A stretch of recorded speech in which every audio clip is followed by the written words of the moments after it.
Okey dah. Sebab dia tinggi kan. Oh ya, dah rekod. Okey. Makan lagi.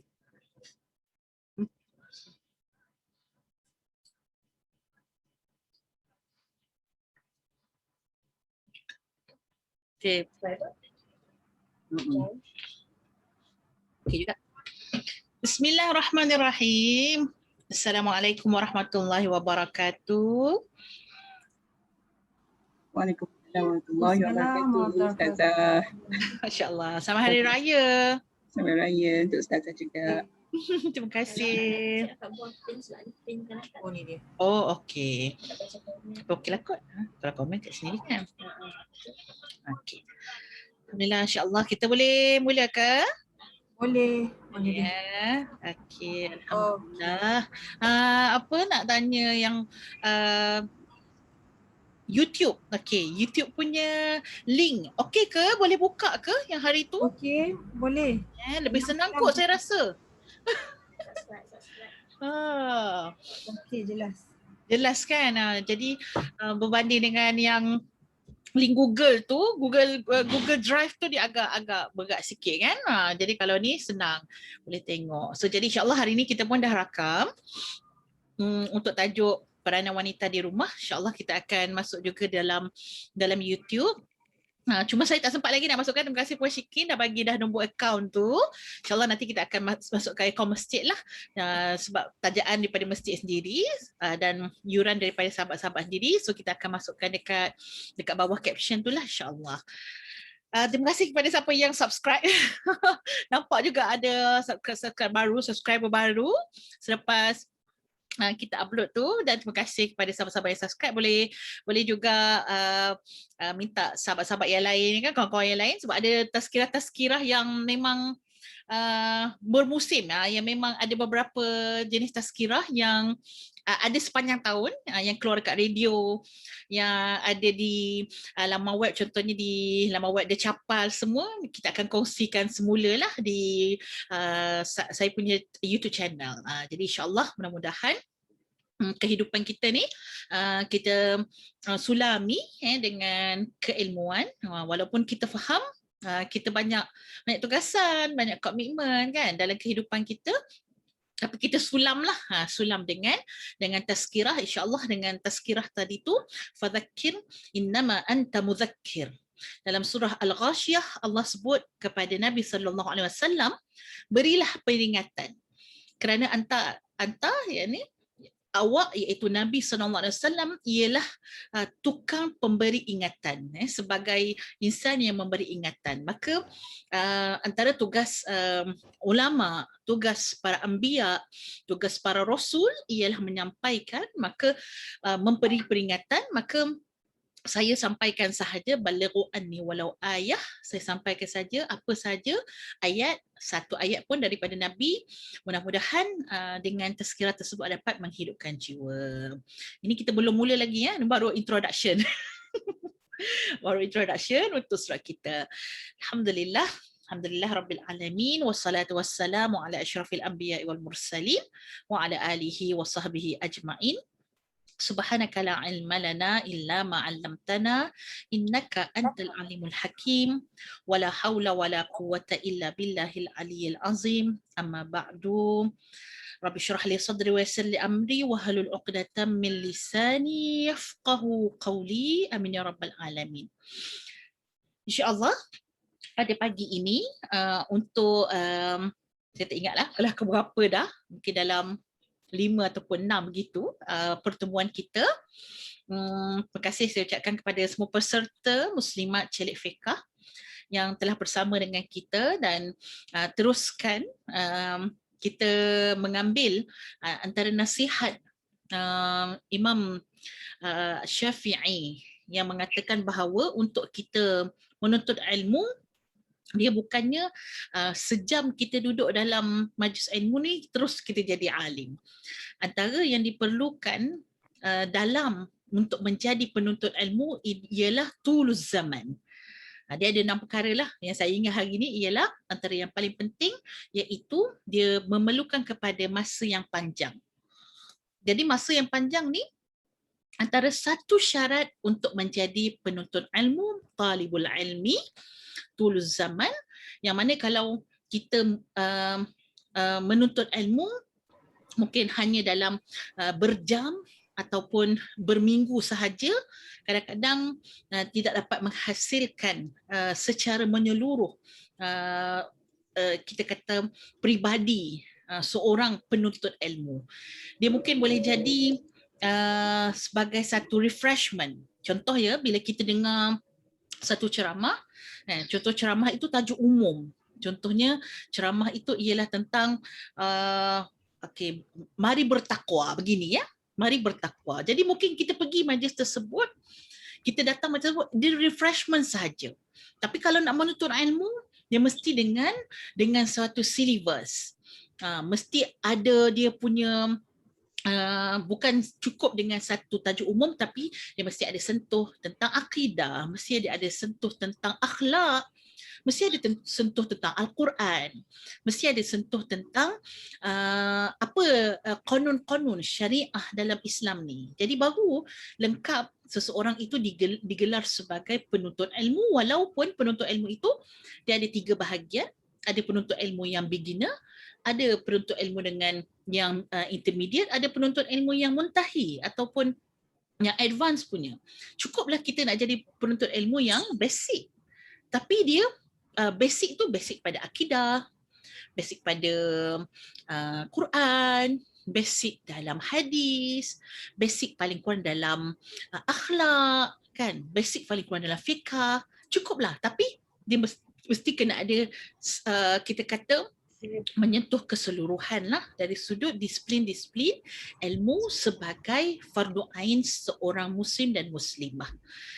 Sebagai kita punya antara manhaj ataupun sistem yang telah kita cuba untuk kita kata designkan dalam Muslimah Celik Fiqh, supaya kita dapat semua sekali. Kalau graduate daripada kelas kita ni, dia dah pergi kat fiqh semua benda. Contoh, kita dah pergi hari tu dalam bulan Ramadan, macam mana wanita dengan Al-Quran, betul tak? So basic line. Lepas tu kita pergi wanita dengan contohnya kita pergi wanita dengan puasa. Apa persoalan wanita dengan puasa? Lepas tu wanita dengan solat wanita. Nanti kita akan pergi lebih lanjut wanita dengan kewangan. Ada kaitan tak wanita dan kewangan ni? Ada benda yang perlu kita tahu tak? Kita akan pergi lagi lebih lanjut wanita dengan kerjaya. Apakah peranan wanita di luar rumah? Tapi hari ni kita nak pergi skop yang lebih nampak macam kecil, tapi sebenarnya bukan kecil tetapi lebih khusus, iaitu peranan wanita di rumah, yang mana kita nak cuba fokuskan adakah gelanggang rumah kita ni daripada pintu masuk sampailah ke pintu keluar, di sana ada peranan kita dan apa peranannya, setakat mana peranan tersebut dan apa yang boleh kita lakukan di dalam gelanggang kita ini. InsyaAllah pastikan anda bersama dengan kita sampailah penghujung, iaitu sehingga jam 11.30. InsyaAllah kita akan bincangkan segenap segi peranan wanita dalam rumah. Okey, Puan Syikin kata betul, sesi hari ini yang ke-6. Kita dah halfway, ada 6 lagi topik seterusnya. So jadi anda jangan istiqamah, insya-Allah istiqamah bersama dengan kami, dan boleh jemput lagi kawan-kawan yang lain. Kalau ada orang yang nak join, kawan-kawan yang nak join satu sesi pun boleh juga, ataupun nak join semua sekali sampailah bulan 8 nanti pun boleh ya. Insya-Allah nak belajar ilmu je, nak ilmu, insya-Allah kita akan cuba untuk permudahkan. Insya-Allah AJK akan memberikan jalan-jalannya. Okey. Baik. Untuk topik kita pada hari ini iaitu peranan wanita di rumah. Yang pertama, kalau kita sebut tentang peranan, ialah fungsi. Okay? Perempuan ni dia ada fungsi. Fungsinya berbeza dengan fungsi lelaki. Kita ada 2 gender yang Allah Zakari wal Unsa, yang Allah ciptakan dalam dunia ini, ialah Allah menciptakan manusia lelaki dan perempuan. Dan lelaki ada dia punya peranan dan perempuan ada dia punya peranan dia. Maka peranan ni banyaklah.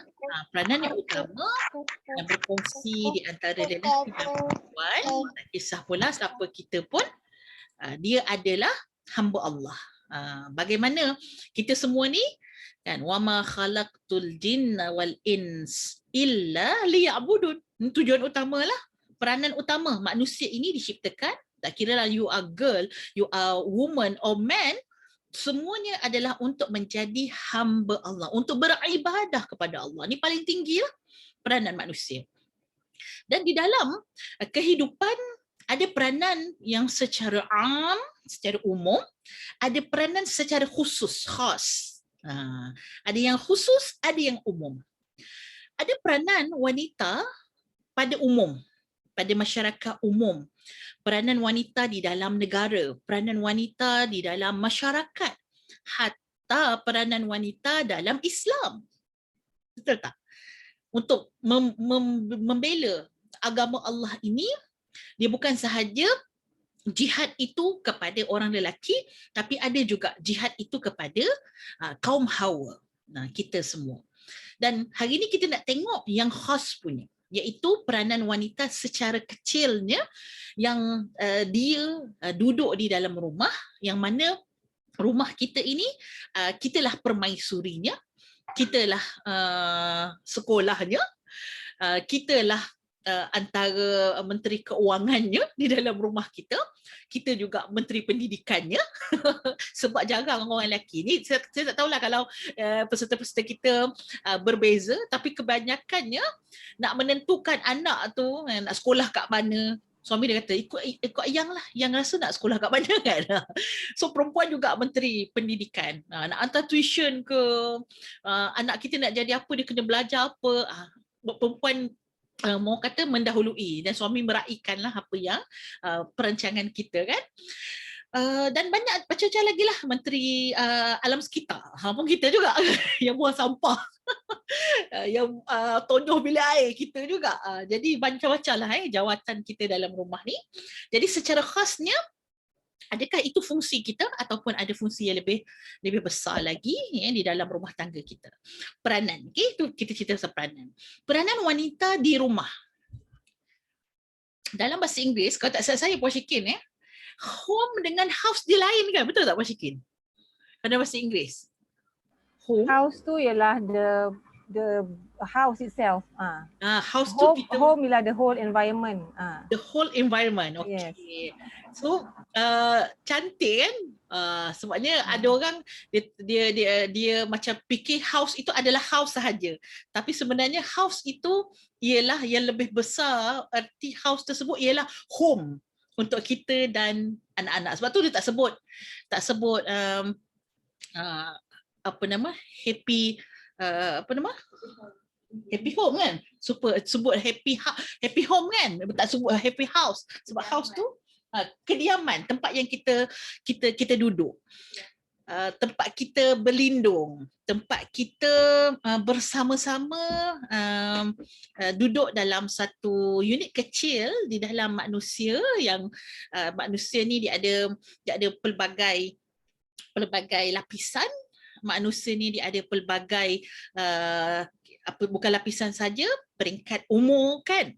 Lapisan tu maksudnya ada orang yang miskin, orang kaya, ada yang kita kata yang intelektual, ada yang biasa-biasa, dan peringkat umur. Tapi ada satu yang menyatukan, iaitu unit kecil yang dinamakan sebagai keluarga. Ini menjadi nukleus kepada masyarakat. Dalam masyarakat dia ada macam-macam. Tapi masyarakat tadi itu tidak akan boleh terbentuk. Dia nak jadikan masyarakat tu masyarakat apa? Contohlah nak jadikan masyarakat yang sejahtera. Sekarang kan Malaysia sejahtera kan? Pernah dahulu nak menjadikan masyarakat madani. Pernah dahulu nak menjadikan masyarakat hadaratul Islam, Islam hadari, masyarakat yang maju dengan Islam. Dan pelbagai istilah nak menjadikan masyarakat tu macam mana sekalipun nak dicorak masyarakat, mesti yang nak dicorak asasnya nukleus masyarakat tadi, iaitu apa? Usrah, keluarga, family. Kerana apabila family yang unit kecil ini dia berjaya untuk dibentuk, barulah masyarakat tadi boleh dibentuk dengan apa sahaja nama. Tapi kalau masyarakat nak dibentuk dengan nama yang canggih-canggih tapi keluarga, institusi keluarga gagal, mak bunuh anak, ayah rogol anak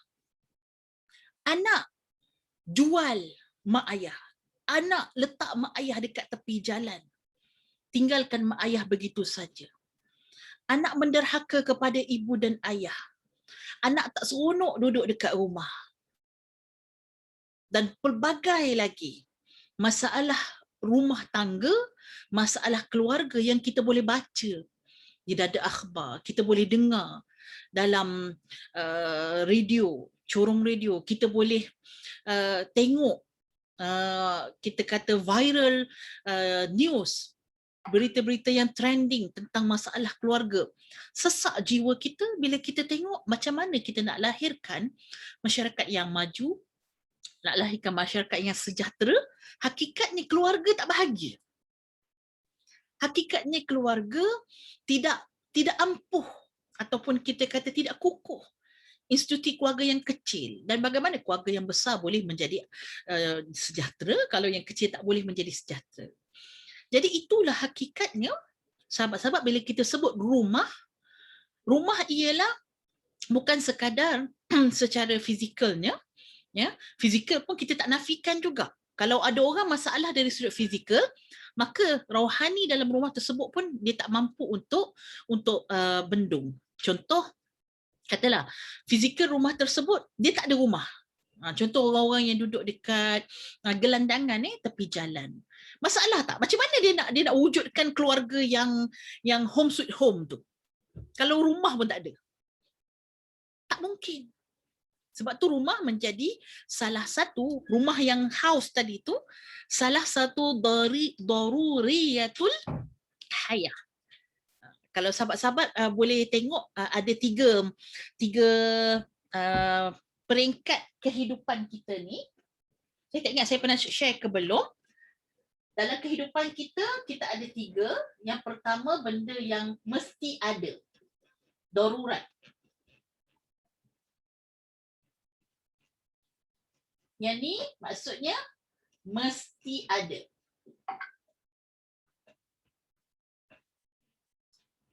Yang kedua, kehendak. Terus kehendak pula. Keperluan dulu. Keperluan.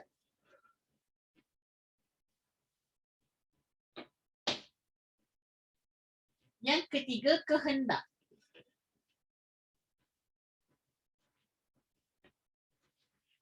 Rumah dia masuk mana? Kalau kita sebut tadi, Puan Fadilah, rumah masuk mana? Dia masuk keperluan ke, darurat ke, ataupun dia masuk kehendak, Puan Fadilah? Saya main sebut je ni. Mesti ada. Dia mesti ada kan? Okey. So dia masuk yang sini lah. Dia mesti masuk nombor 1, rumah. Zaman dulu masa tak ada perbankan Islam, jadi ulama bincang lah. Kalau orang tu dia tak ada rumah, dia nak beli rumah, boleh tak dia ambil riba? Ulama bincang sampai macam tu sekali. Jadi dia pergi kepada asas lah. Asas riba tu haram. Tapi rumah tu apa? Rumah tu adalah daruriyatul hayah. Rumah adalah kewajipan. Mesti ada. Maka ad-darurah tubihul mahdhurah. Itu kaedahnya. Benda yang darurat itu akan membolehkan ataupun mengharuskan benda yang haram. Sebab rumah wajib, maka yang ada apa? Yang ada hanya pinjaman yang ada riba, maka yang kena riba pun kena ambil juga. Sebab dia tak ada duit banyak, tapi dia ada gaji. Maka dia boleh buat pinjaman. Nak katanya, house pun, sebelum kita cerita tentang home, house pun satu keperluan. Daripada zaman berzaman, manusia ada fitrah apabila dia berkeluarga, dia akan cari satu tempat. Contohnya zaman dahulu tak ada rumah, tapi ada gua. Kan? Jadi mereka pun akan duduk satu keluarga tu di dalam gua. Kalau di tempat-tempat yang Antartika ya, tempat-tempat yang sejuk, mereka akan bina iglu ke, ataupun mereka akan buatlah suatu tempat pelindungan yang mana akan tinggal dekat dalam situ unit kecil. Ya. Sebab tu kalau kita tengok zaman dulu di Sarawak apa semua rumah panjang tu dia ramai teruskan, tapi sekarang walaupun dia rumah panjang dia ada dia punya partition lah. Sebab satu keluarga itu dia perlukan kepada satu tempat yang berbeza dengan orang lain. Itu fitrah manusia. Dan bukan sahaja fitrah, memang keperluan manusia pun untuk duduk di dalam dalam satu rumah, ataupun dalam bahasa Arab disebut baitun. Dan ada hadis Nabi SAW, baiti jannati, rumahku syurgaku, home sweet home. So apabila kita kata rumah, ialah rauhani di daripada rumah tersebut, yang mana secara ruhnya kalau kita ada rumah, dan rumah tu house tadi, kita ada bangunan, dan bangunan tersebut kita tinggal dekat dalam dia, kita rasa tenang, kan? Kita rasa apa ciri-ciri syurga, kan? Di syurga tak ada perkataan yang lagwun, tidak ada perkataan yang laga, tak adalah memekik, kan, memanjang. Mak mekik ke anak, anak pula bertempik kepada ayah, kan, anak menjerit, kan, yang sini pukul, Allahu Akbar. Yang ini tidak menimbulkan ciri-ciri syurga. Tapi baiti jannati ialah syurga yang Allah bagi dekat dalam dunia ini, iaitu syurga rumah tangga, keluarga syurgawi, yang kita nak sama-sama bermatlamatkan perkara tersebut dalam rumah tangga kita. Baik, habis dah saya berkaitan dengan tajuk kita, iaitu keluarga, bagaimana peranan wanita dalam keluarga. Baik, bila kita faham peranan wanita dalam rumah, ya, dalam rumah kita sebut tadi, rumah ada dua maksud, dan rumah yang house ke ataupun rumah yang secara batinnya, iaitu kediaman kita, dan orang kadang-kadang dia tersilap faham. Dia silap faham begini, bila dia sebut rumah tersebut, dia memahami dengan house, maka dia bila sebut peranan wanita di rumah, dia terfikir hari ini saya akan cerita macam mana kerja-kerja rumah. Household nama dia. Kerja rumah kan? Housekeeping ya? Kerja rumah housekeeping ya? Itu cakap hotel dia, housekeeping ke sama je. Maksud kerja-kerja rumah. Kalau dalam bahasa Arab dia sebut a'malul bait. Kerja rumah. Apa pun Syikin? Kerja rumah dalam bahasa Inggeris? House chores. CHORES.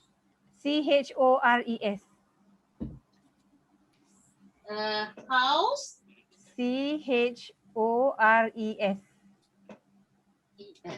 Oh ya? Ah, Oh, kali pertama saya saya tahu house chores. Okay, house chores. Okay, dalam bahasa Arab dia a'malun manziliyah. Kerja rumah. Orang Melayu panggil kerja rumah.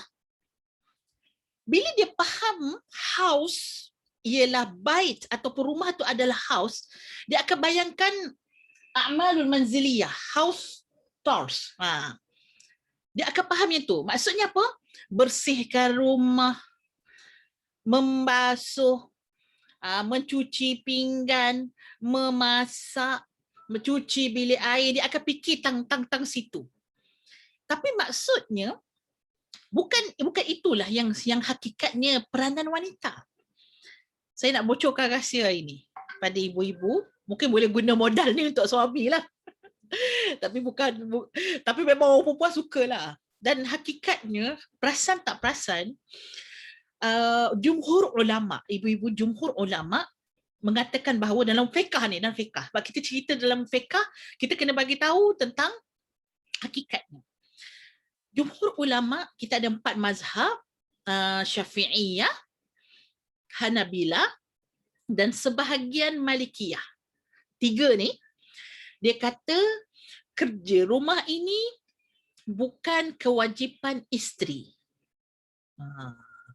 Nak hore ke, nak yahoo ke, nak apa ni? Oh, baru tahu kan. kerja rumah bukan kewajipan isteri. Dalilnya apa? Apakah sandaran ulama mengatakan, jumhur ulama mengatakan, bila sebut jumhur tu sebahagian besar, ada 4 mazhab, 3 mazhab kata tidak wajib. Apakah sandarannya? Sandarannya adalah bahawa akad nikah, yang mana suami tadi akad nikah dengan ayah ataupun qadi, sahaja aku terima nikahnya, adakah akad tadi menyebabkan isteri terus jadi wajib untuk membasuh, isteri jadi wajib untuk mengemas, isteri jadi wajib untuk memasak? Jawapannya jawapannya tidak. Akad tadi lafaz sakinah. Lafaz sakinah yang mana isteri diambil oleh suami sebagai amanah daripada Allah. Pertukaran daripada sebelum ni masa kita jadi anak perempuan, wali kita adalah ayah. Dan sekarang wali kita adalah suami. Dia bertukar. Perlindungan daripada ayah jadi kepada suami. Yang bagi nafkah sebelum ni, perempuan kan, anak perempuan walaupun dia dah bekerja, sebenarnya yang kena bagi nafkah adalah ayah. Kalau ayah kita, katalah kalau ada anak-anak kita yang tak bekerja, ataupun yang kita kata tak berkahwin, bukan tak bekerja, tak berkahwin, walaupun dia dah katalah umur 30-40, dia tak wajib lagi nafkahkan diri dia. Dia masih tidak wajib menafkahkan diri dia. Kalau ayah dia ada, ayah dia kena nafkah pada dia, ayah dia kena bayar zakat fitrah lah hari tu pada diri dia. Tapi kalau ayah dia pun tak kerja, ayah dia pun dah tua, yang wajib siapa? Adik-beradik lelaki dia. Walaupun gaji dia 10,000. Tapi yang wajib nafkahkan dia adalah adik-beradik lelakinya. Wali tadi daripada ayah dia pergi kepada adik-beradik lelaki. Dan kalau dia berkahwin, automatik pindah kepada suami dia. Bukan sahaja nafkah, perlindungan, ya, penjagaan, semua kepada suami. So sebenarnya kita kahwin, saya nak tanya ibu-ibu, biasanya kita kahwin, rakyat Malaysia ni adat kita begini. Bila kita kahwin, siapa yang goyang kaki? Suami ke isteri? Puan Hani. Kat Malaysia lah, kalau kat Malaysia. Yang goyang kaki lelaki ke yang goyang kaki isteri?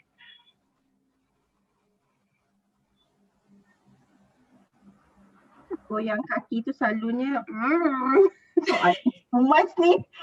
Kan suami dengar marah pula kan. Habis lepas ni ikut kelas apa dia kan? Tapi kita bukan cerita pasal suami Puan Hani, kita cerita pasal adat lah, masyarakat di Malaysia. Selalunya perempuan yang bekerja tunggu lumus je tak, kalau kita pasal kat rumah tu, but rasa lelaki suami main peranan lah, menolong tu, bab tolong, dan kita punya shadow yang menolong kita. Kita tahu backbone yang menolong. Betul. Terima kasih pada Puan Hani. Satu yang sebenarnya memang sangat pelik, sangat pelik lah berbanding dengan hakikat bila kita belajar betul-betul di dalam syariah ni dari sudut nafkah. Patutnya isteri tak payah kerja pun. Orang perempuan tak payah kerja pun. Sebab apa? Dia bukan kata nak bagi nafkah pada anak-anak, bagi nafkah pada suami. Diri dia sendiri pun dia tak wajib tanggung. Ini dari sudut fiqah. Bila kita tengok dari sudut apa lagi? Selain daripada fiqah, kita tengok dari sudut kerja rumah lah. Kita tengok kerja rumah. Tak wajib pun isteri nak masak. Tak wajib pun isteri nak basuh baju. Tak wajib pun isteri untuk mop rumah, kemas rumah, buang sampah dan sebagainya. Tidak wajib kepada isteri. Tapi apabila yang berlaku pada hari ini ialah sesuatu yang macam lain lah berbanding dengan yang sepatutnya memang jadi perempuan lagi macam ketua rumah tangga. Superwoman. Yes, Superwoman. Dia dulu banyak sangat tengok Superman. Dia tak boleh jadi Superman, dia jadi Superwoman. Masya Allah. Ni ada bunyi apa ni? Macam bunyi benda nak meletup je. Kejap. Dia bunyi ni. Ibu-ibu ada dengar ke? Sahabat-sahabat ada dengar ke? Saya Ada. dia dengar. Saya ada dengar. Dah berhenti? Dia macam nak landing dah tu. Ada yang baru sampai tu. Okay, hilang dah bunyi tu. Okay, Alhamdulillah. Kita ni cerita-cerita Palestin, bunyi macam tu rasa macam apa orang kata teringat dah kan apa yang berlaku kat Palestin. Okay, bila kita tengok dari sudut timantara lah, kita timantara dari sudut sepatutnya superwoman tadi tu ada dalam man. Sepatut yang akan jadi adalah superman. It's not superwoman. Perempuan dekat luar pun bekerja, dekat dalam rumah pun bekerja. Dengan anak lagi, kalut dengan homework anak, PDPR. Jadi macam mana? Jadi bila kita tengok keadaan ini, sebab itu kita kena kembali kepada syariah. Kita kena kembali. Tak boleh kita teruskan kehidupan kita yang tidak langsung tengok pada apa kata ulama fiqh, apa kata Al-Quran, apa kata hadis. Sebab ulama fiqh dia tak cakap dengan kehendak dia, betul tak? Ulama fiqh dia bercakap dengan apa kehendak Allah dalam ayat Quran. Dia terjemahkan saja, translate apa kehendak Allah, wa'ashiruhunna bil ma'ruf. Allah sebut apa dalam Al-Quran?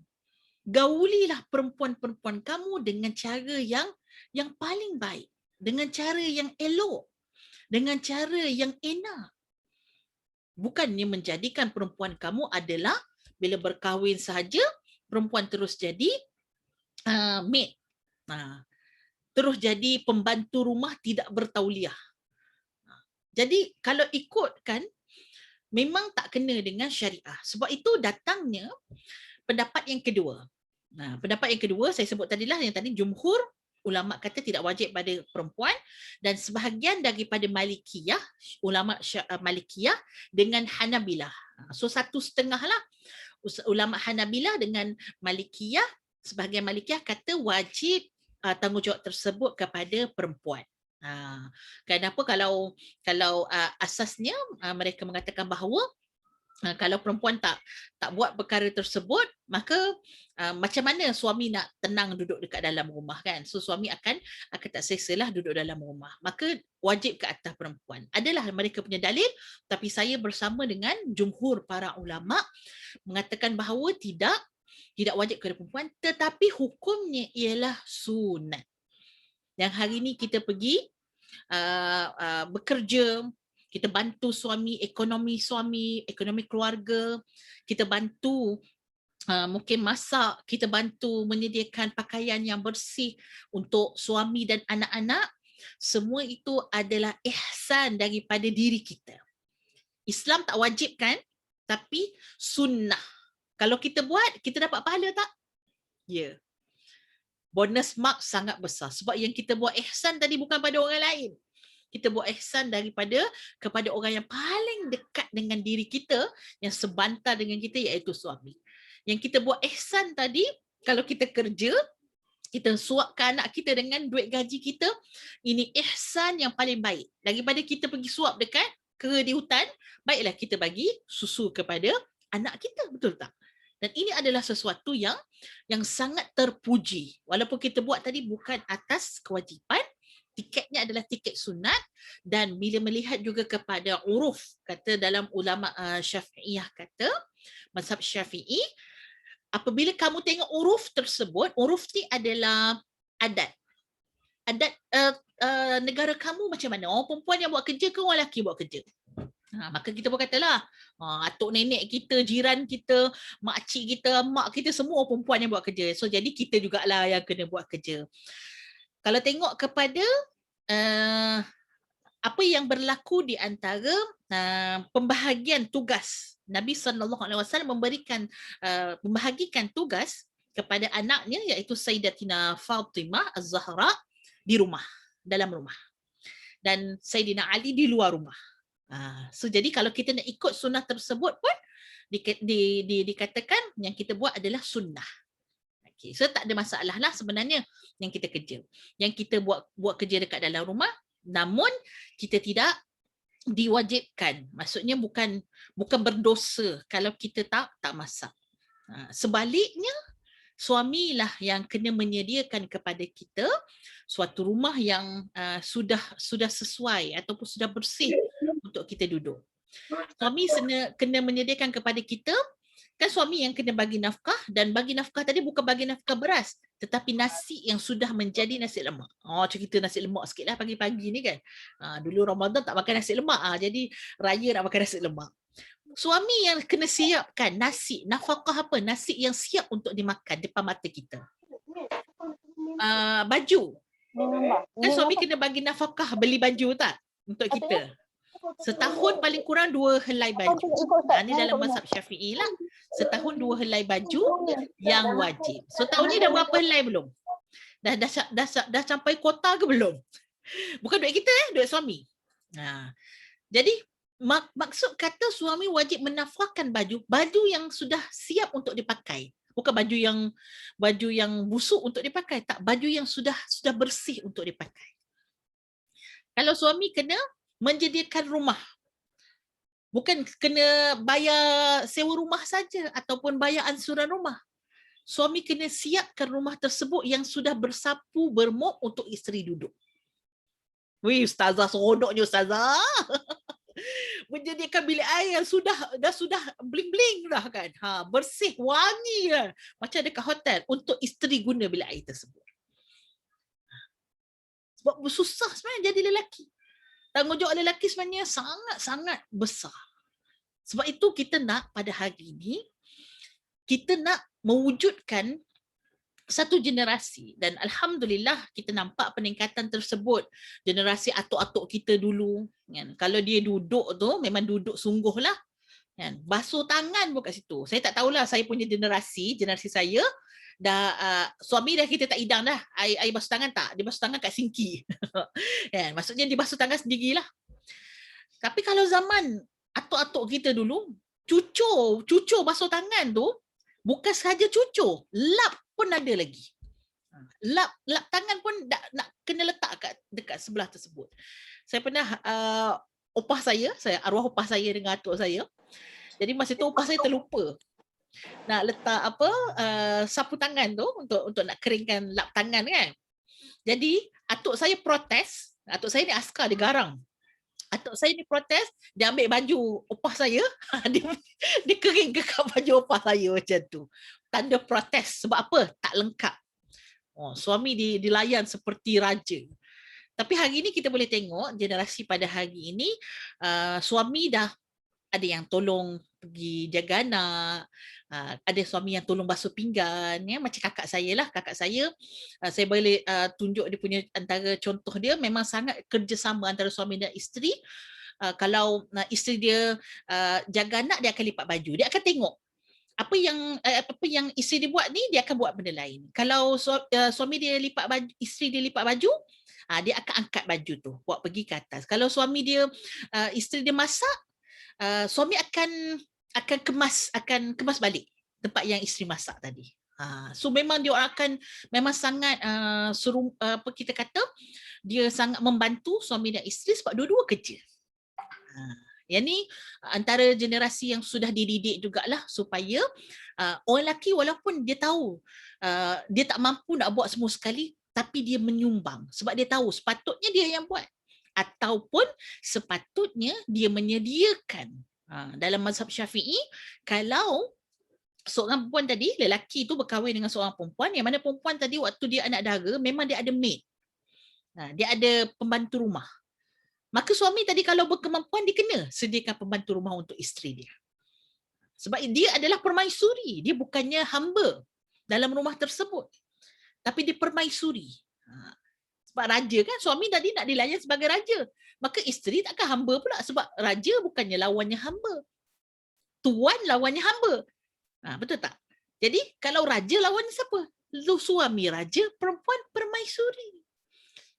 Maka permaisuri macam mana? Orang dah siap masak bagi pada dia saja. Dia duduk saja. Apa peranan isteri?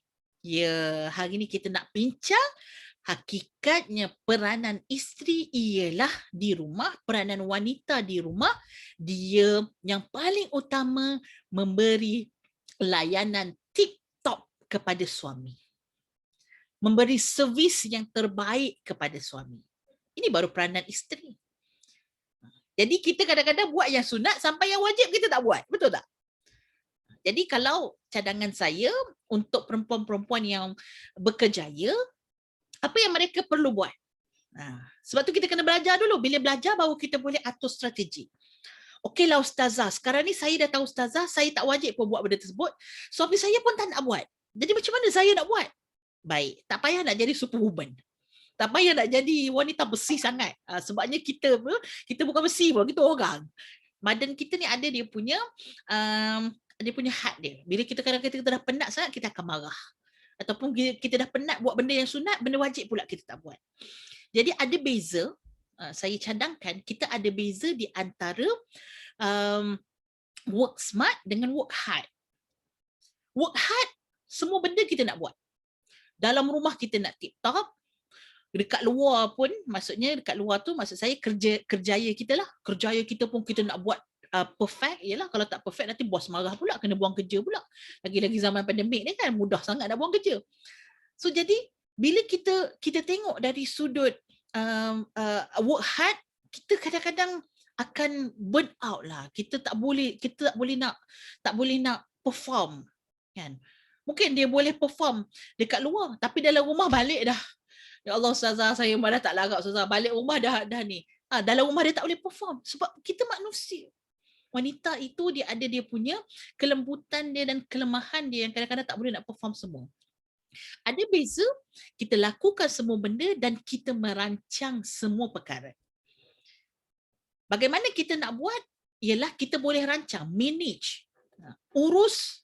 Sebab tu dalam skill, dalam apa kita kata latihan-latihan, saya tak adalah kita kata selalu sangat buat latihan, tapi adalah sekali-sekala saya buat latihan dan saya pun ada HRDF punya resit, tapi saya boleh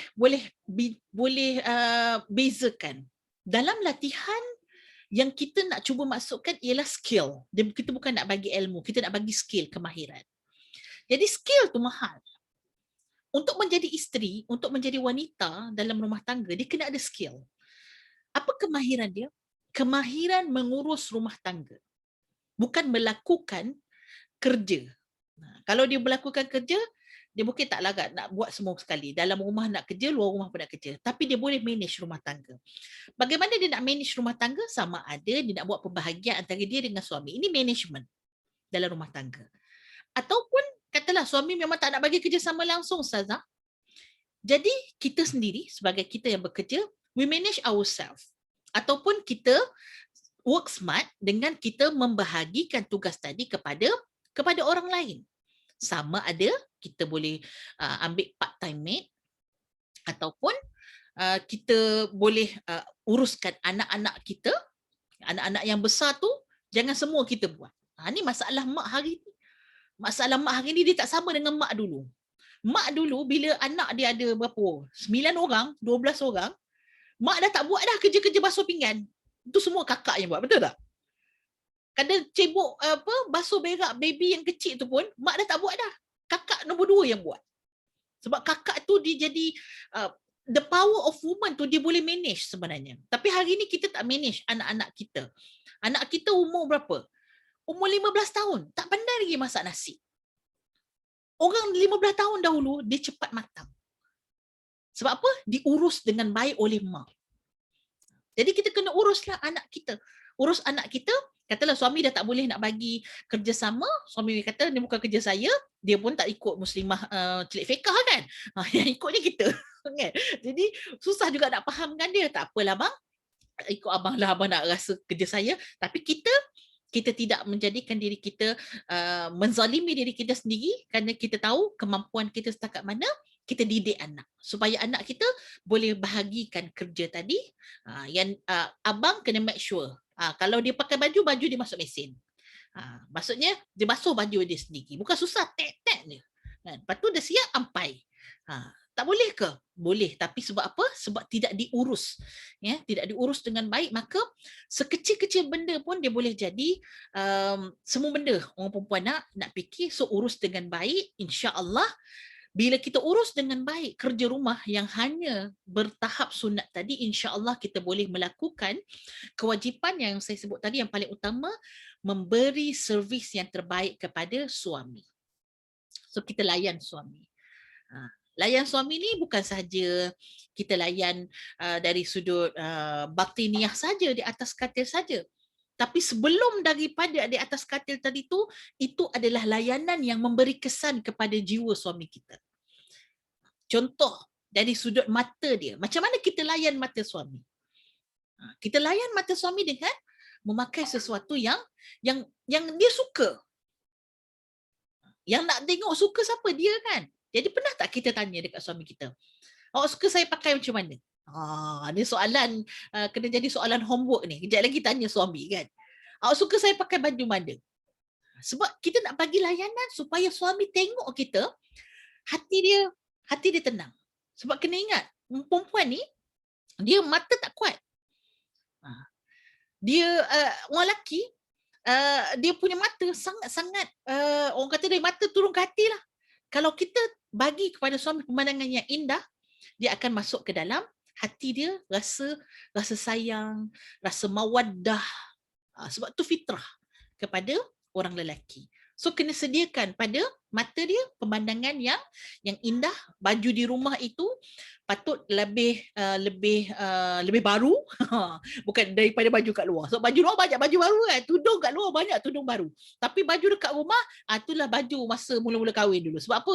Badan tak membesar kan, baju tu jugalah pakai. Jadi baju rumah maksudnya dia kena up to date. Kena baju tu nampak, bila suami nampak tu, wah, begitu. Suami suka, tanya dia. Abang suka yang mana?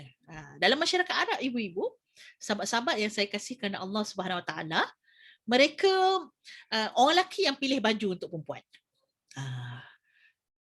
Jadi kalau kat kedai-kedai baju tu, memang orang lelaki yang pilih. Sebab dia yang nak tengok isteri dia pakai. Kalau dia orang pakai kat luar ni, dia orang pakai semua sama je, semua hitam belaka. Hitam jubah, buat jubah macam tu ataupun sarung kan.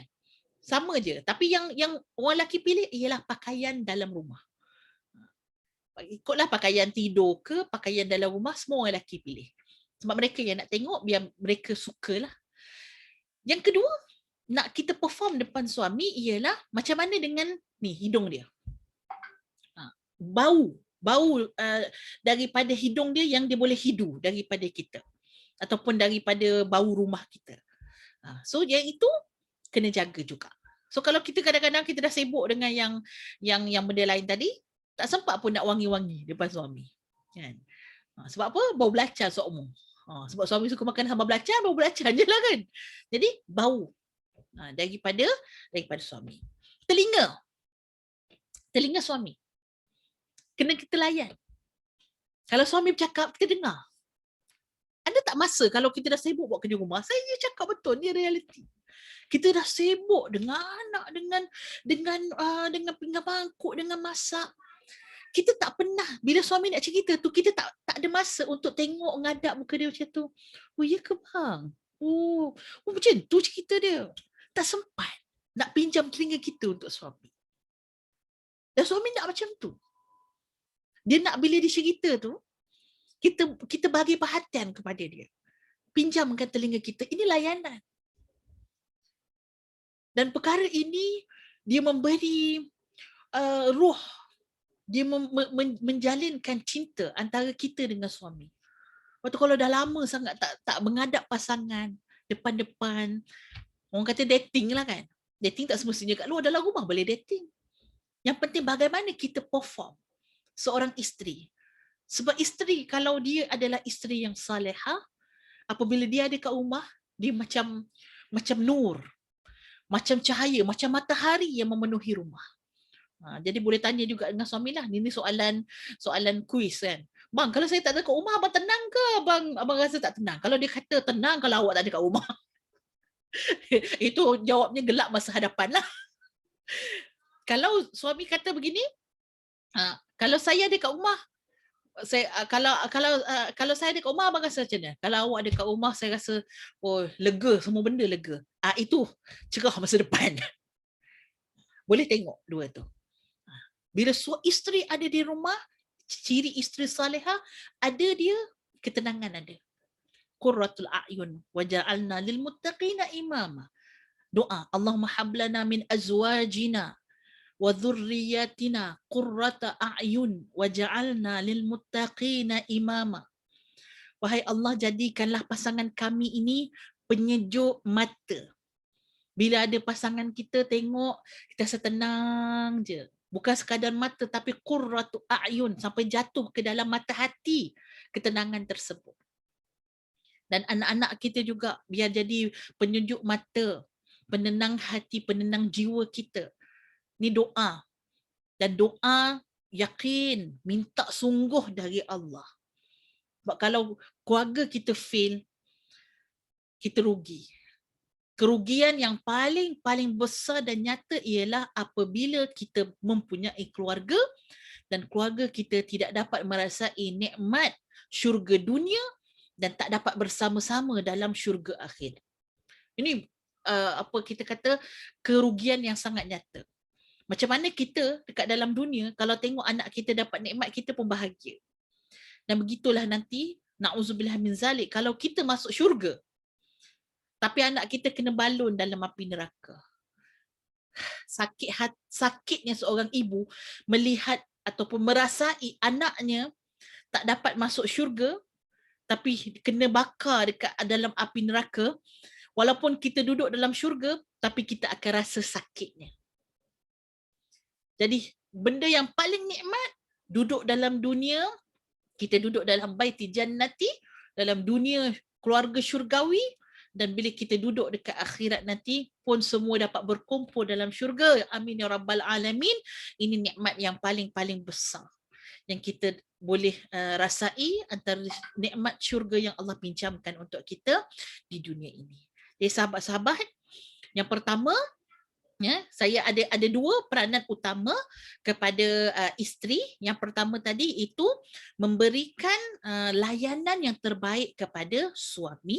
Contoh je lah yang saya bagi tadi tu, paling kurang 3 perkara, pada mata, pada telinga suami kita, pada hidung suami kita, kita memberikan yang terbaik, termasuklah juga kepada mulut kita, kita cakap yang baik supaya suami kita dengar yang baik-baik sahaja, kita berakhlak dengan akhlak yang lembut, yang kita kata antara wanita yang terbaik itu ialah wanita yang manja dan wanita yang mempunyai, boleh melahirkan ramai anak.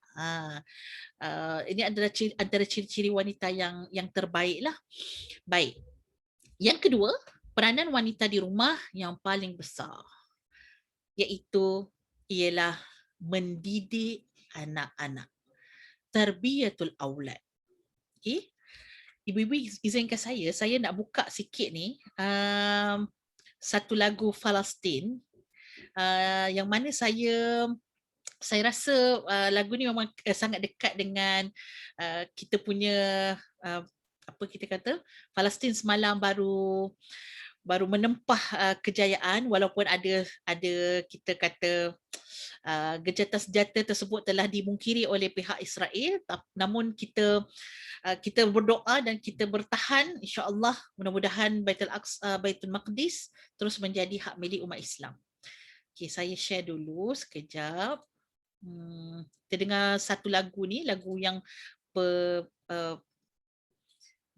menyuntiklah semangat kita. Share a sound. Okey, optimize. على ديني على أرض تلاقيني أنا لأهلي أنا أفديهم أنا دمي فلسطيني فلسطيني فلسطيني أنا دمي فلسطيني موطني موطني الجلال والجمال والسناء والبهاء في رباك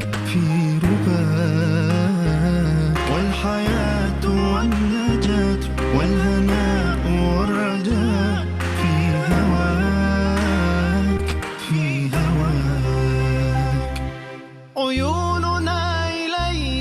ترحال كل يوم تدور في أروقة المعابد تعانق الكنائس القديمة وتمسح الحزن عن المساجد. سوف نبقى هنا كي يزول الألم. سوف نحيا هنا سوف يحلو النغم. يا عالم أرضي محروقة أرضي حري مسروقة. أعطونا طفولي أعطونا طفولي أعطونا طفولي.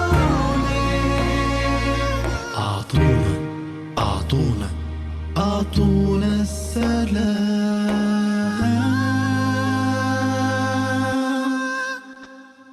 أعطونا طفولي أعطونا طفولي أعطونا طفولي. Monster Math presents Addition Below 10.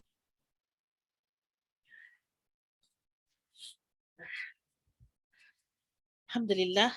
Tu lagu Palestine One, medley by Muhammad Yusuf dan Muhammad Tariq. Ibu-ibu kalau cari kat YouTube Palestine One, Muhammad Yusuf dan Tariq, dia akan keluarlah medley tu. Memang sangat-sangat dia punya lirik dia sangat menyentuh jiwa. Saya cuba cari juga yang ada subtitle, tapi tak jumpa pula yang ada subtitle. Okey, kita melihat kepada apa yang berlaku di Palestin. Saya memang semalam satu hari saya memang rasa kegembiraan yang sangat-sangat subhanallah, hanya Allah yang tahu, kesyukuran, ya, air mata kesyukuran, air mata kegembiraan dengan gencatan senjata yang telah berlaku. Dan apabila kita tengok pejuang-pejuang, ibu-ibu, pejuang-pejuang yang sangat-sangat wajar, berjuang di Palestin yang sangat bersemangat, yang tak gentar. Hari ini kita tak berhadapan pun dengan senapang, kita tak berhadapan pun dengan bom, kita tak berhadapan dengan ledakan. Tapi mereka tidak pernah putus. Walaupun musuh adalah musuh yang paling ganas, musuh yang paling tidak ada SOP, tidak ada sangat-sangat kalau kita rakyat Malaysia, mungkin kita sekarang pun kadang-kadang dah ada orang yang dah fed up dah dengan COVID kan, sebabnya rasa macam tak kuat kan. Tapi mereka tak pernah fed up. Semangat mereka sangat luar biasa. Mereka ini memang anak-anak Kanaan ni, mereka ni anak cucu Kanaan. Dulu Palestin namanya Kanaan. Kanaan ini memang mereka ada satu tubuh yang besar dan mereka ada semangat yang besar. Diorang jenis tak gentar. Anak-anak Kanaan ni memang jenis tak gentar. Diorang memang jenis, kalau ibu-ibu tengok, anak kecil boleh baling batu kepada tentera Israel, dalam keadaan tentera Israel tu ada senapang apa. Kita cakap, berani ni budak ni. Ya. Kanaan punya orang, memang mereka ini tak kenal give up. Diorang tak kenal erti putus asa. Dan Allah bagi orang yang paling layak jaga Masjidil Aqsa daripada kalangan mereka. Kan? Kalau kita cabut lagi dah kot, kan? Tak apalah kita bina negara lain. Tak. Mereka walaupun dikepung, walaupun mereka dihenyak, mereka tetap tidak meninggalkan bumi Palestin, tidak meninggalkan Masjidil Aqsa. Ibu-ibu, saya nak sebut nombor 2 ni. Apa yang kita lihat pada hari ini, kemenangan yang sudah berbelas tahun dah. Berbelas tahun. Palestin ditawan, Palestin dihenyak. Dan kita baru Allah bagi futuhat, bagi satu kejayaan yang sedikit ini, dan dengan pengorbanan nyawa yang telah terkorban, berapa ribu yang telah terkorban, darah yang sudah mengalir ke bumi Palestin daripada darah umat Islam. Perjuangan ini bukan perjuangan yang kosong. Untuk melahirkan pejuang-pejuang ini, di baliknya adalah ibu-ibu yang sangat-sangat hebat mendidik. Saya boleh sertakan ada beberapa syarat kalau pejuang-pejuang anak-anak Palestin ni, dia kalau nak jadi tentera Al-Qassam, diorang kena ada syarat-syarat ni. Sekejap ya. Kena buka dulu kejap. Okey. Saya share files. Kan.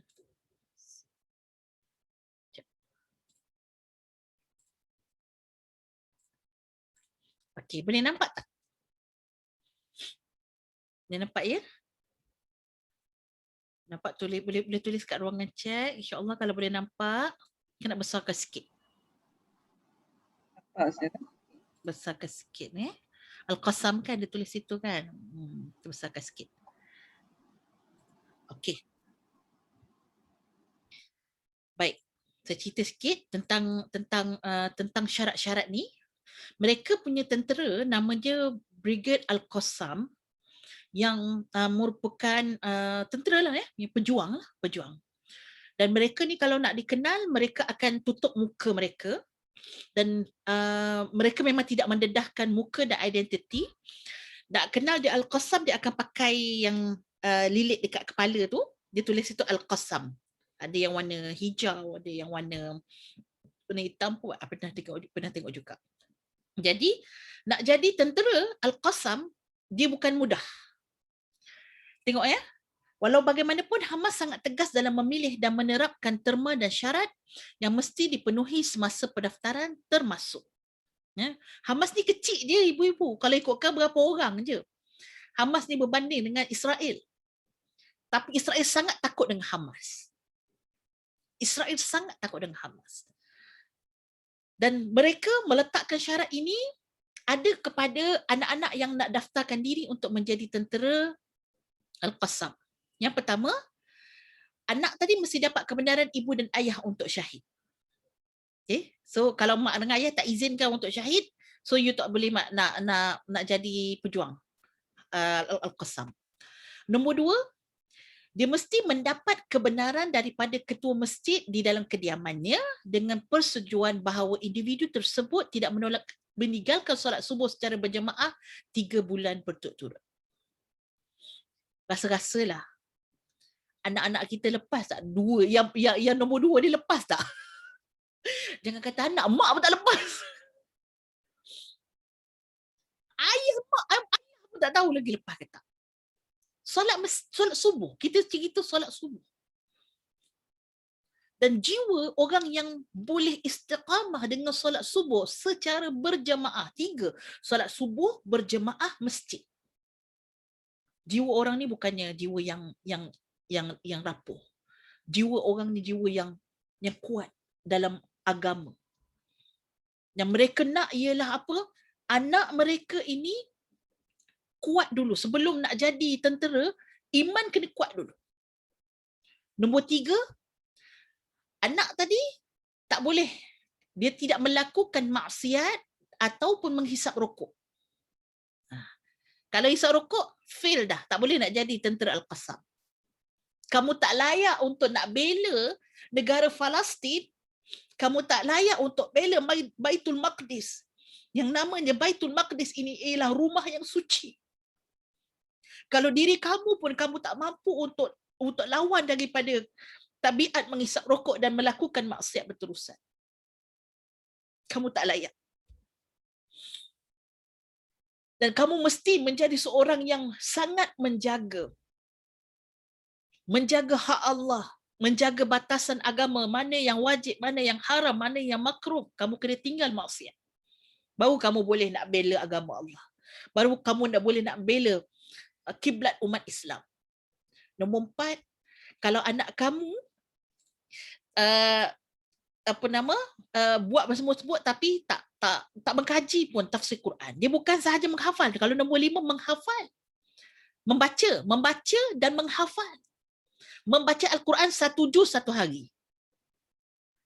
Cuba tengok sikit anak kita baca tak 1 juz 1 hari. Tak Ramadan tak baca lah kan.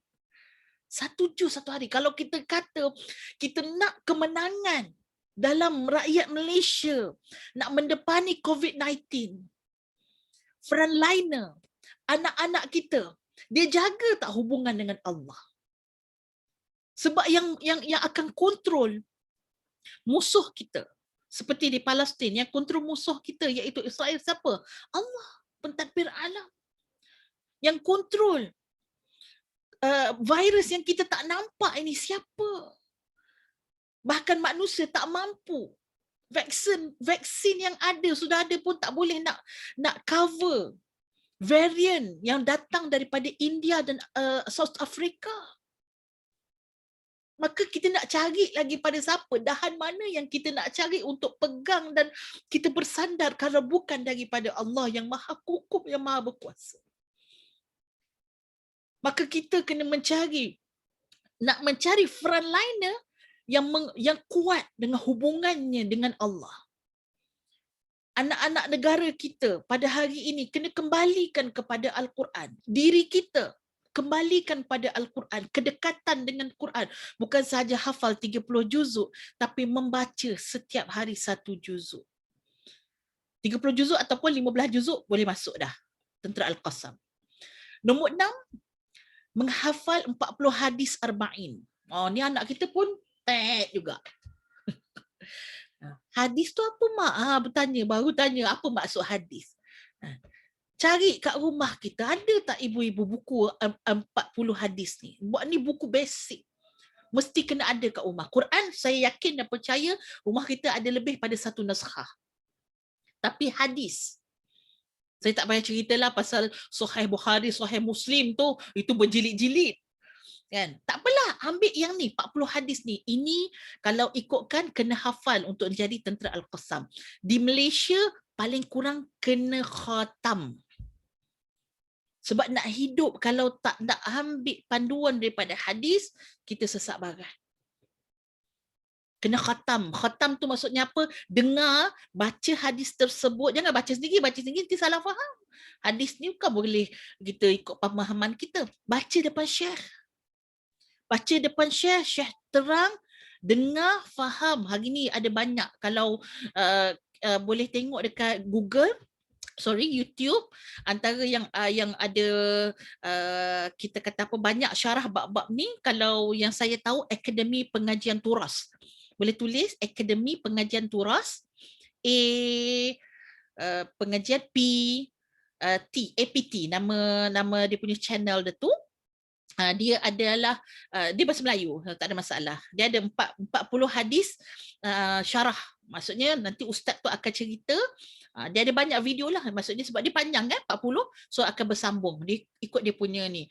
Jadi anak kita kena paling kurang khatam Arba'in Nawawiyah, ya. Baik, seterusnya hendaklah puasa sunat dan tahajud. Kekuatan jiwa datang daripada tahajud malam. Puasa sunnah dia akan mengekang nafsu kita. Sebab kadang-kadang yang jahat dalam diri kita ni bukannya syaitan sangat pun. Nafsu tu yang lebih jahat. Jadi kena puasa sunnah. Nombor 8, tahap kecerdasan yang tinggi. Dia bukan nak orang yang hafal Quran saja, Al-Qassam nak juga orang yang pandai. Ada orang tanya saya, Ustazah, macam mana dia orang boleh buat bom sendiri? Dia boleh hantar beratus-ratus ya. Tentera Al-Qassam pergi beratus-ratus, dia hantar peluru berpandu ke Tel Aviv. Bukan sikit. Sebab apa? Tentera Al-Qassam semua cerdik. Tengok lagi nombor 9. Sering menghadiri perhimpunan bacaan sains. Diorang memang dididik. Siapa nak jadi tentera Al-Qassam memang kena bijak. Kena tahu. Kena nak campur apa boleh jadi bom. Diorang boleh buat peluru berpandu, diorang boleh buat bom, diorang boleh buat alat senjata sendiri. Oi, bukan jalan-jalan ni. Ada orang tanya saya memang pelik, tak pelik sebab mereka memang diorang ambil ilmu agama dan ambil ilmu dunia. Dan yang ke-10, protection kita yang paling kuat ialah mengamalkan zikir harian. Okay? Bayangkan ibu-ibu, adakah ibu-ibu boleh tengok apa yang ada dekat depan kita ni, 10 ni, dia boleh dapat macam tu, ataupun pejuang tadi lahir daripada pendidikan seorang ibu Palestin yang sangat-sangat hebat. Saya baca komen sikit. Terima kasih kepada Puan Azira. Patutlah tentera Hamas mendapat kekuatan luar biasa menerang zon ini. Betul. Sebab tu, sebab dia orang punya dalaman dia sangat luar biasa.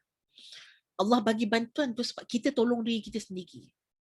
Kalau kita masih lagi buat benda maksiat, macam mana Allah nak tolong kita? In tansurullah yansurukum wa yuthabbit aqdamakum. Kalau kamu tolong Allah, Allah akan tolong kamu. Apa maksud kamu tolong Allah? Allah tak perlukan pada kita, tapi kamu tolong agama Allah. Kamu tolong membangunkan agama dalam diri kamu sendiri. Dan kemudian kamu bantu untuk kekalkan agama Allah di atas muka bumi ini. Cerita Palestin dia bukan cerita pasal negara, ibu-ibu. Bila cerita Palestin dia bukan cerita pasal negara, bangsa, tidak. Dia cerita pasal agama. Dia cerita pasal agama seluruh dunia yang dipertahankan oleh Palestin. Dan bila Palestin menang, dia tanda Islam menang. Sebab tu kemenangan ini bukan luar biasa. Exactly right. This is something we baru tahu. Puan Hani kata, betul. Ustazah please share zikir harian yang terbaik untuk lahirkan semangat jihad ini. Masya Allah. Zikir harian ni semua sekali kita boleh. Antara 10 zikir harian yang kalau boleh jangan tinggal. Sebab semangat jihad ini dia berkait dengan akidah. Benda yang utama, afdalu zikri annahu la ilaha illallah. Zikir paling utama la ilaha illallah. 10 ni jangan tinggal. Kalau saya ingatlah. Yang pertama kalimah tayyibah ataupun tahlil. Tahlil tu adalah la ilaha illallah. Yang kedua, jangan tinggal. Ni pagi dengan petang ya. Bila masuk zikir ni dia bukan dia satu hari sekali, tapi kena satu hari tu dia bahagi pada 2. Satu hari kan dia ada 2, ada siang dan ada malam. So jadi pagi kita baca ataupun petang kita baca. Ataupun pagi kita baca, malam kita baca. So la ilaha illallah. Yang kedua, subhanallah. Jangan tinggal juga. Ikutlah nak letak berapa, nak letak kalau kita baru lagi kita nak beramal dengan zikir, satu la ilaha illallah 10 kali, subhanallah 10 kali. Lepas tu Allahu akbar, subhanallah, alhamdulillah. Ni pun kuat. Yang ketiga, Allahu akbar, la ilaha illallah, subhanallah, alhamdulillah, Allahu akbar. Wala haula wala quwwata illa billah. La haula wala quwwata illa billah. Nama dia Hauqalah. Nama dia apa? Hauqalah. Yang pertama tadi nama dia tahlil. Yang kedua nama dia tasbih. Yang ketiga nama dia tahmid. Yang keempat nama dia takbir. Yang lima nama dia Hauqalah. Iaitu apa? La haula wala quwwata illa billah. Yang keenam, istighfar. Astaghfirullahalazim. Astaghfirullahalazim. Pagi baca 10 kali, petang baca 10 kali. Kalau dah sebelum ni dah baca 10 kali, naikkan pula. Pagi baca 30 kali, petang baca 30 kali. Naik. Kalau dah boleh istiqamah, naikkan pula. Pagi baca 50 kali, petang baca 50 kali. Apa? Astaghfirullahalazim. Kemudian yang keenam, selawat. Allahumma salli ala sayyidina Muhammad. Allahumma salli ala sayyidina Muhammad. Tak kisahlah. Nak baca penuh ke dia ada banyak versi kan selawat ni, ataupun nak baca pendek pun okey. 10 kali pagi dan petang. Yang ke-8, hasbunallah wa ni'mal wakil. Hasbunallah wa ni'mal wakil. Yang ke-9, subhanallahi wa bihamdih. Yang ke-10, subhanallahil azim. Ingatlah, saya boleh ingat ni, saya tulis sikit. 10 zikir harian yang jangan tinggal.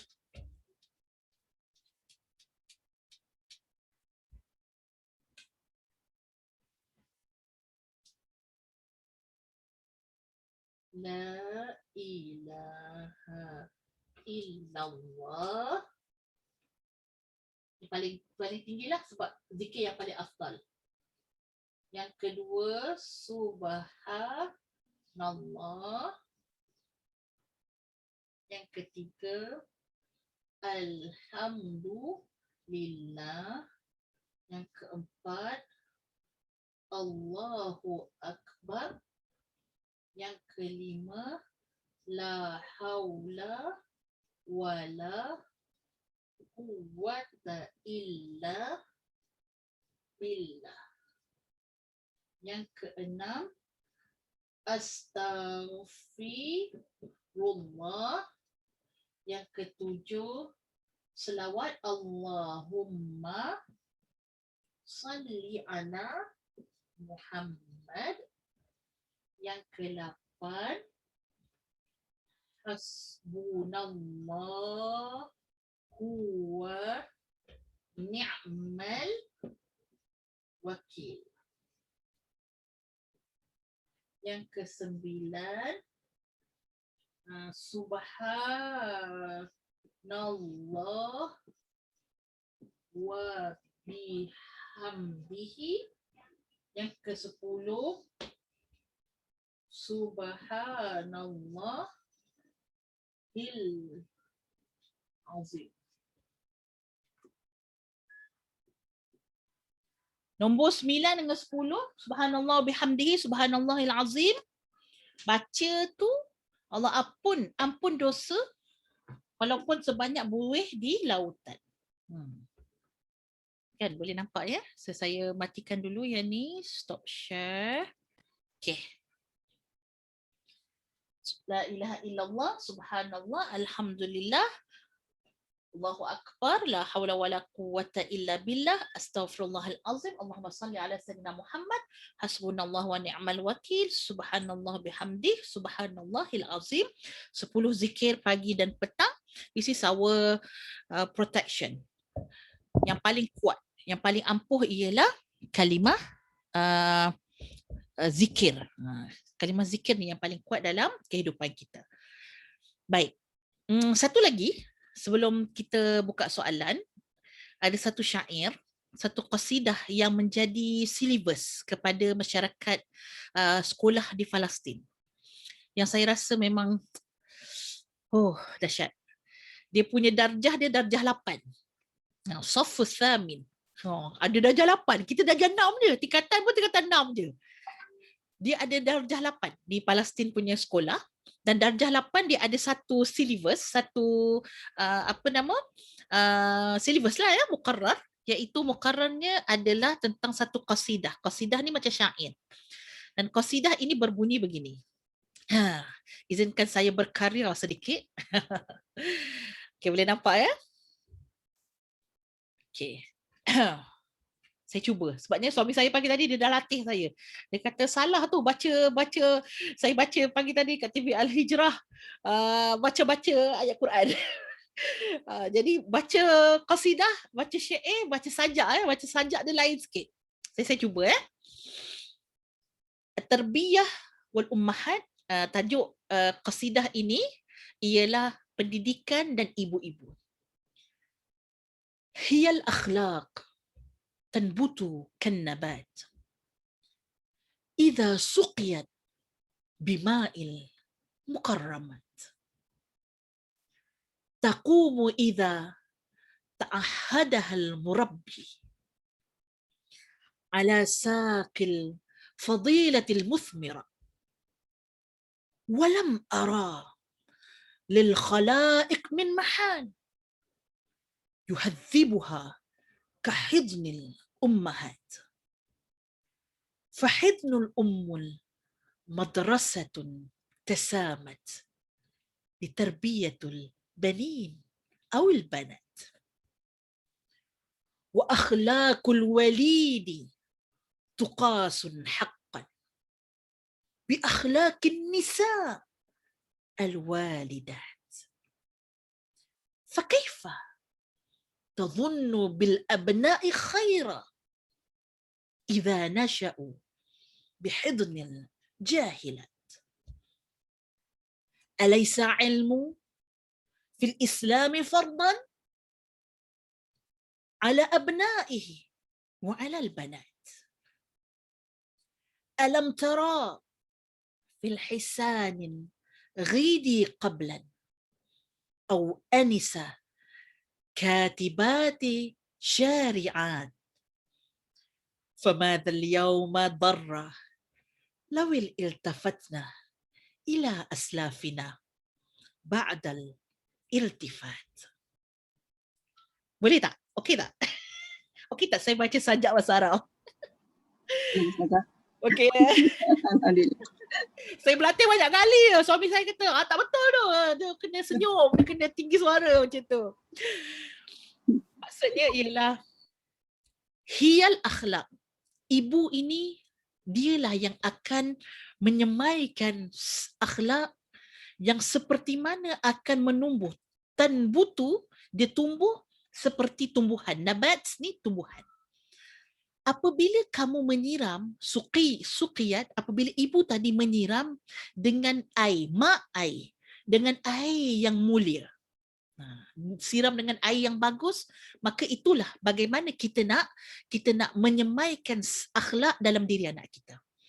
Dia tak cukup sekali ibu-ibu. Macam mana saya suka juga gardening, ada sikit pokok dekat balcony saya ni. Jadi pokok ni dia tak boleh jaga, sekali simbah air, sekali gempur tanah tak boleh. Dia kena sentiasa. Jadi begitulah anak kita ni. Kita nak tarbiyah akhlak, tarbiyah yang baik pada anak-anak kita perlu setiap hari. Setiap hari tuang, siram. Tak siram dengan air apa? Siram dengan air yang baik, air yang bagus. Taqumu idza ta'ahadahal murabbi. Dan benda tu akan berlaku kalau si pendidik tadi dapat melakukan perkara tersebut, dan barulah boleh menghasilkan al-fadilatul musmirat, barulah boleh menghasilkan buah, betul tak? Bila dia siram air, barulah boleh keluar buah ataupun boleh keluar bunga. Sebab apa? Sebab dia dah buat benda tersebut. Walam ara, dan aku tak nampak pun ada tempat yang boleh memberikan didikan sebagaimana didikan seorang ibu. Kahidnil ummahat. Mungkin ada orang yang sibuk dan dia melepaskan tangan kepada pusat penjagaan anak-anak, ataupun dilepaskan tangan kepada mak dengan ayah dia yang jaga anak dia, ataupun dilepas tangan pada madrasah tahfiz anak dia untuk didik anak dia. Dia kata dalam syair ni, aku tak pernah tengok suatu tempat yang boleh mendidik anak bagaimana didikan ibu. Pentingnya didikan ibu. Fahidnul ummun madrasah. Sesungguhnya didikan ibu itu adalah sekolah. Ibu-ibu di luar sana, ketika kita bergelar sebagai ibu, hakikatnya kita adalah sekolah anak-anak kita. Walaupun tanpa bangunan, kita adalah sekolah anak-anak kita, yang mana anak kita akan lahir dengan didikan oleh cikgu ini, iaitu siapa? Bukannya manhaj sekolah, bukan silibus sekolah, tapi apa yang ada dalam didikan kita dan suami. Tasamat litarbiyatil bani wal banat, sama. Laki ke anak laki ke anak perempuan, sama. Wa akhlaqul walid. Dan kalau kamu nak tengok akhlak seorang anak itu, kamu takkan boleh tengok dia punya kita kata sebiji akhlak anak tadi kalau kamu tengok akhlak ibu dia. Macam mana akhlak ibu dia, itulah yang akan jadi pada akhlak anak dia. Like father like son, biasa orang kata kan, dia like mother like son lah. Kalau itulah akhlak ibu dia, begitulah akhlak anak dia. Kalau ibu dia sabar, insya-Allah anak dia akan sabar. Kalau ibu dia cakap perkara yang baik, insya-Allah anak akan cakap perkara yang baik. Adakah macam mana kamu boleh menyangka bahawa seorang anak itu akan jadi baik apabila dia dididik dengan seorang ibu yang jahil? Jahilat, ibu yang jahil. Kamu nak jadi kamu punya cita-cita nak anak menjadi pejuang, sedangkan ibu, wahai ibu, kamu kamu jahil, kamu tidak ambil urusan agama, kamu tidak ambil urusan dunia, kamu tak tahu matematik, kamu tak tahu ilmu fiqh, tak tahu ilmu mengaji Quran. Macam mana kamu nak lahirkan anak pejuang? Alaysa ilmu. Bukankah ilmu itu dalam Islam ini adalah satu kefarduan? Ditanya pada kita. Syair ni tanya pada kita. Bukankah ilmu satu kefarduan? Kepada anak-anak lelaki dan anak-anak perempuan. Baiklah. Apa kata dalam syair ini, dia punya kesimpulan, apa kata kamu tengok belakang. Iltafat ni maksudnya kamu tengok belakang. Qabla, tengok sebelum kamu ada perempuan yang hisan, perempuan yang cantik, perempuan yang kurus, yang mana perempuan tersebut seorang yang katib syair, iaitu orang yang pandai lah, intelektual, yang boleh menulis dan boleh bersyair. Siapa contohnya? Ada. Sayyidatina Aisyah, Sayyidatina Khadijah, isteri Nabi, anak Nabi. Semua tu contoh-contoh. Dia kata, kenapa kita hari ini tak tulis belakang dan kita mengambil sedikit apa yang ada pada diri mereka untuk kita menjadi ibu-ibu yang terbaik. Untuk menjadi wanita-wanita yang boleh mendidik dan akhirnya melahirkan singa-singa agama. Melahirkan asadullah. Dan inilah kekuatan orang Palestin. Mereka mempunyai ibu-ibu yang sangat-sangat kuat. Bukan sekadar ibu tu yang pergi berperang, tapi ibu itu mendidik anak supaya menjadi pejuang yang bersemangat wajar, yang kuat agama, kuat semangat. Dan inilah yang kita nak lahirkan dalam generasi kita, iaitu generasi-generasi pejuang agama. Tidak pernah ada kerugian dalam kita mendidik anak kita. InsyaAllah di luar sana ada lagi peluang. Walaupun anak kita dah besar, walaupun anak kita dah berkahwin, masih lagi ada jalan untuk kita. Tak pernah kita berhenti menjadi ibu selagi mana kita tidak menutup mata kita. Saya buka, ada lagi 2 minit. Kalau ada soalan daripada sahabat-sahabat kita, sama ada dekat nak unmute mic ataupun dekat ruangan chat, dipersilakan.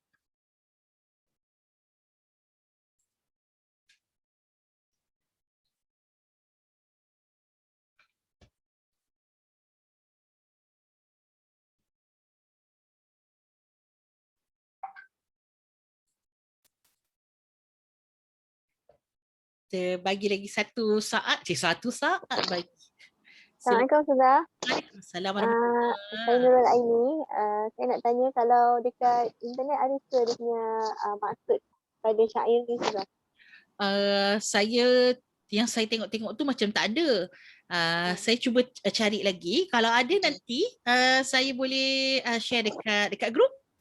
Boleh Ustazah. Okey. Kalau share yang ni tak, yang ni bahasa Arab pula ya. Tak masuk dalam jiwa lagi. Betul masuk lagi. Betul. InsyaAllah boleh. Kalau ada nanti saya share. Okey, terima kasih Ustazah. Assalamualaikum warahmatullahi. Ada yang lain? Ustazah nak tanya sikit Ustazah. Boleh. Macam apa? Azira. Puan Azira, okey. Ustazah ada bercerita pasal jumhur ulama kan tentang peranan wanita. Peranan macam kerja di rumah sepatutnya dilakukan oleh lelaki, tapi zaman sekarang ni nak apply benda-benda macam tu memang jaranglah kita nampak. Kan? Kebanyakannya wanita, sebab kita ni hati kita lembut. Ya. Tak apa hati nak suruh lelaki. Kalau lelaki buat kerja pun macam kita pula tak puas hati dengan itu lah. Perfectionist lah, betul. So nak sedapkan hati kita, apa yang kita buat semua tu kita niat ibadah kan Ustazah? Betul. Sebab benda tu sunat. Dan benda tu sunat yang paling cantik untuk kita lakukan, khidmat kita pada suami dan anak-anak. Jadi kita buat tu dalam kerelaan jiwa. Nak bentuk jiwa kita ni, bila kita tahu macam tu, ya Allah aku buat ni, ya Allah benda yang mendekatkan diri aku pada kau. Kan benda sunat ni benda yang bila kita buat mendekatkan diri kita pada Allah. Bukan kita nak suami puji. Kita nak makin Allah sayang macam tu. Tapi ada certain situasi tu, bila kita dah lampau banyak, kita buat kerja semua, kadang-kadang orang lelaki ni dia ambil kesempatan. So tugas kita kena tegur lah kan, macam so macam mana cara terbaik kita nak tegur orang lelaki kau boleh jangan ambil kesempatan dengan apa yang kita buat ni. Kan? Dia macam tu lah. So, Dia macam sebab mana dia, Ustazah? sebab dia macam dia jadi adat. Adat tu orang lelaki memang macam bacul lah kalau orang lelaki tu buat kerja. Jadi benda yang nak meruntuh bangunan dalam masa satu saat kita boleh runtuhkan bangunan dengan bom. Tapi untuk meruntuhkan adat, benda yang sangat susah. Bergenerasi-generasi untuk kita buang adat tersebut. Jadi pada saya, kita tak akan boleh untuk ubah dalam masa sekali cakap dan suami kita pun terus faham bahawa janganlah ambil kesempatan begitu. Dia memerlukan kepada masa yang sangat panjang untuk ubah adat. Jadi saya rasa dia memerlukan kepada kita untuk didik anak lelaki kita supaya anak lelaki kita menjadi lelaki yang bertanggungjawab. Jangan ambil kesempatan bila isteri baik. Jadilah lelaki yang sebenar-benar lelaki lah. Lelaki yang kalau kita tengok you are the hero. Dalam rumah ke luar rumah you are the hero. Maksud kalau nampak isteri penat, hero dia akan tolong. Jangan hebat kat luar je, dalam rumah tak jadi hebat. So kita didik generasi yang akan datang supaya generasi tersebut dia ada timbang rasa. Cukup sebenarnya dengan common sense. Kalau nampak isteri dia tunggal terbalik, cukup. Perlu cakap sebenarnya kan Ustazah. Tak perlu cakap Apa sebenarnya. yang dia tengok tu sepatutnya dia kena, betul lah macam Ustazah cakap, kena timbang rasa lah. Dia orang patut tahu dah. Kalau macam nampak isteri tunggu lumus kat dapur and then 24 hours like kerja like a robot. So yang tu dia orang kena faham lah sometimes tu lah. Tapi Setuju dengan Ustazah. So, okay. Okay, Masya Allah. Aduh. Masya Allah, topik ni memang sangat bagus saya rasa. Saya dapat banyak sokongan. Betul. Memang kita sokong sangat Ustaz. Betul. Dan kalau kita cakap, kita nak macam saya kan, macam kita perempuan, kita nak suruh orang lelaki tak akan dengar kan. Orang lelaki akan kata macam yelah dia orang je lah, ya betul macam tu kan. Kita kan Mr. Always right kan. Dia orang Mr. Right, kita Mrs. Always right. Yalah, dia orang kat dia tentu keluarga kan. So everything is always right. Padahal yalah. Betul lah. Cuma generasi akan datang insya-Allah saya yakin kalau dia kesedaran itu dia berlaku dalam ramai wanita. So anak ni dia bukan sehari nak tukar perwatakan. Dia perlu sentiasa, dan saya tengok ada beberapa banyak juga suami-suami yang jenis umur-umur macam saya ni. Memang dia orang memang sangat bagus. Bini dia memang tak buat apa-apa. Bini dia jaga anak. Kat rumah tak kerja. Dan suami dia akan siap-siap masak sebelum pergi kerja. Bini dia tak payah buat apa, dah tinggal makan je. Dan nak makan malam tunggu suami balik, baru suami masak baru makan. Yang generasi saya ni memang dah banyak lah yang dididik begitu. Jadi saya rasa macam dulu memang tak jumpa lah lelaki-lelaki macam tu. Tapi sekarang dah ramai dah. Kawan-kawan sekerja saya pun kalau anak isteri dia menyusukan anak, memang semua dia yang buat. Dia kata kesian tengok isteri saya susukan anak, penat letih. Jadi saya yang buat semua sekali. Saya kata Allahu Akbar, untungnya. Alhamdulillah lah sudah ada perubahan. Alhamdulillah. Terima kasih Ustazah. Terima kasih. Okay, saya ucapkan selamat hari raya pada semua. Terima kasih banyak-banyak. Kita jumpa lagi untuk kelas seterusnya. Kita ada 6 siri lagi. Terima kasih Puan Syikin, terima kasih Puan Hani, terima kasih Puan Asyariah, Puan Nurul Aini, Puan Rahani, Puan Roh, Puan Fadilah, Puan Syida, FZ, Puan Rosita, Puan Azira, Puan Mazida. Thank you very much. InsyaAllah kita jumpa lagi. Aku qauli hadza wa astaghfirullahalazim li wa lakum. Assalamualaikum warahmatullahi wabarakatuh. Waalaikumsalam. Terima kasih Ustazah. Terima kasih Ustazah. Jazakillah. Wa iyyakum. InsyaAllah jumpa lagi. InsyaAllah jumpa lagi. Assalamualaikum. Assalamualaikum. Salam.